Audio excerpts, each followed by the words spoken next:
Alright guys, welcome back to another loadout building video. Today we're continuing the StatTrak theme, which as you can tell is going to be a $750 budget. This is actually going to be the second last version of this because we are going to end it at the $1,000 mark. I've made some changes to the budget allocation, but you'll see that as we go through it. Just a reminder of the giveaway that we're running this month. It's going to be for this combination you see here. It is a battle-scarred black lamb gut knife, 0.611 float, but then it's with field tested unhinged gloves on a 0.16 float. Now, all you have to do to enter this is make sure you hit the like button, hit the subscribe button, and leave a comment down below of your favorite skin from today's video. Best of luck to you guys in the round, and let's get into the $750 StatTrak Loadout.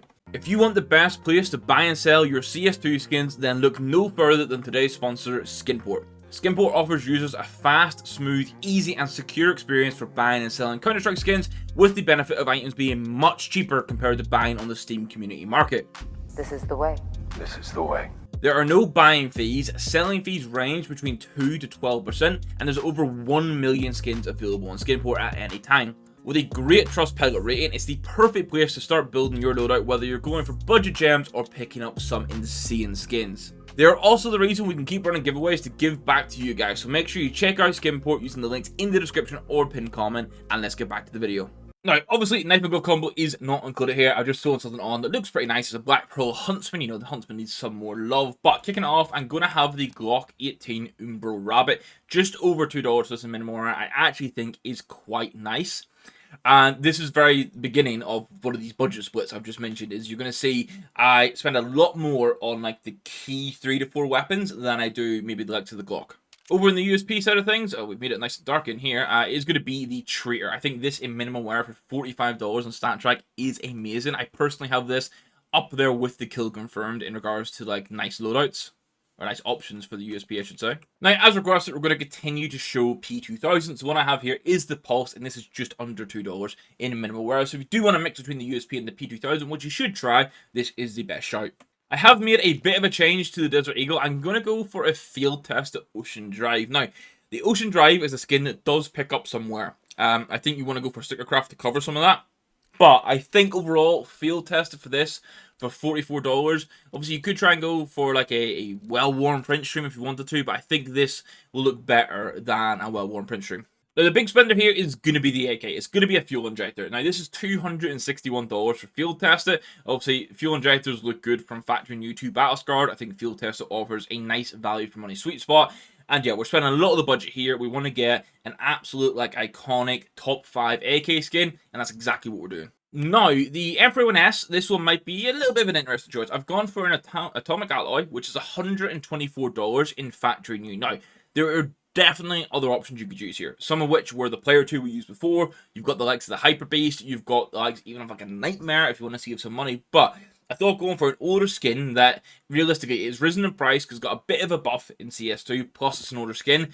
If the market continues to trend upwards, this will naturally trend upwards, so it could be a good pickup in that regard. My M4A4 choice is going to be the Hellfire, which is $83 in minimal wear. Now, I've spent a very similar amount on the M4A1S and the M4A4. Now, personally, for my own personal loadout, I spent a lot more on the A1S than I have the A4 because I use the A1S a lot more. So this is one that, depending on what your M4 preference is, you can kind of shift the budgets around a little bit. So if you're an M4A4 user, for example, you love this skin, just go for something cheaper for the Atomic Alloy for the A1S, and you can use that budget elsewhere. And then the opposite choice for me is going to be a battle-scarred Asimov. $104 for this. Obviously, if you do go for higher float, you can try and get a Black Asimov, but across the board, you will be overpay for that. So I've just gone for the basic battle-scarred pricing here. We're going to go back to the food chain, but we get an upgrade. I think in the 250, I used this in field test. At this time, we're going to get it in minimum wear for just over $7. Another one where I'm going back to like the budget gem, it's going to be the Mac 10 Allure. This is $1.24 for minimum wear, and it's one of the best Mac 10 skins in the game, without a doubt.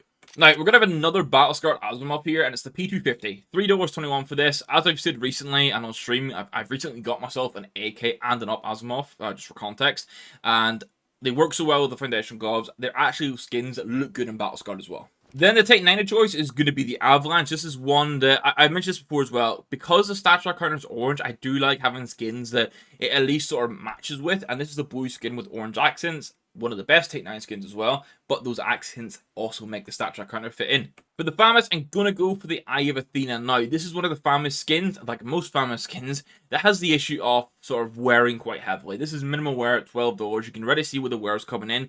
The main thing I can say is because that area of the skin has these sort of grey feathers on it from the oil, you can kind of get away with it. And then another battle scar option is going to be the good old chatterbox. Obviously, the best this comes in is field test, so it's always going to have some sort of wear. And I think just going for battle scar and playing into that works quite nicely.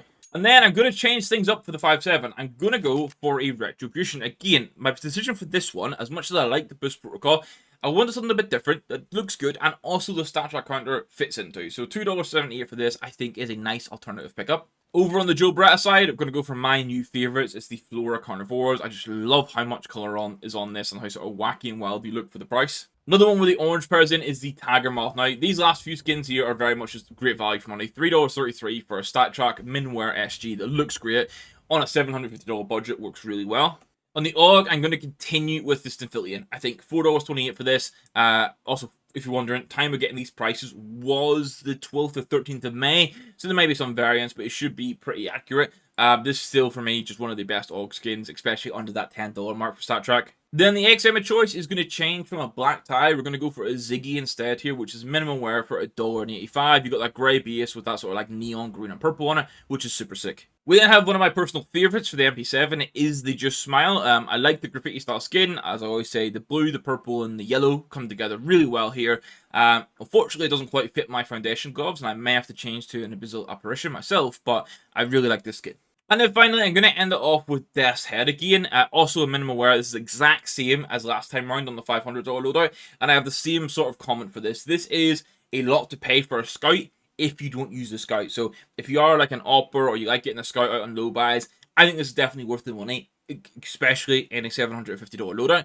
But if you don't really use the Scout at all, if you don't have it equipped, obviously, you can take this budget and use it elsewhere. But that rounds out the loadout, and in total, it's going to cost you $753.36. So really, we're using very little of that 5 to 10% buffer. It's pretty much on the nose price-wise. And again, I've gone back to only picking the weapons that are skins for weapons that I think you should be using, both in more casual competitive, but also in like a serious competitive sort of manner. And I'm going to have a video out later this week breaking down the weapons you should use and where you can have some variance. So if you enjoyed this one, please make sure you hit that like button. And if you do that, you'll be halfway into entering, or almost halfway into entering. You'll be almost halfway into entering the gut knife and the unhinged gloves giveaway. Hit the like button, hit the subscribe button, and leave a comment down below of your favorite skin from this video. We'll pick the winner at the end of the month. So best of luck to you entering. Thank you guys for watching. Hope you enjoyed this. As I say, the final StatTrak loadout video is going to be out next week, $4,000, and then we'll change up the themes and the video styles a little bit. But thank you for watching. We'll catch you in the next one. Goodbye.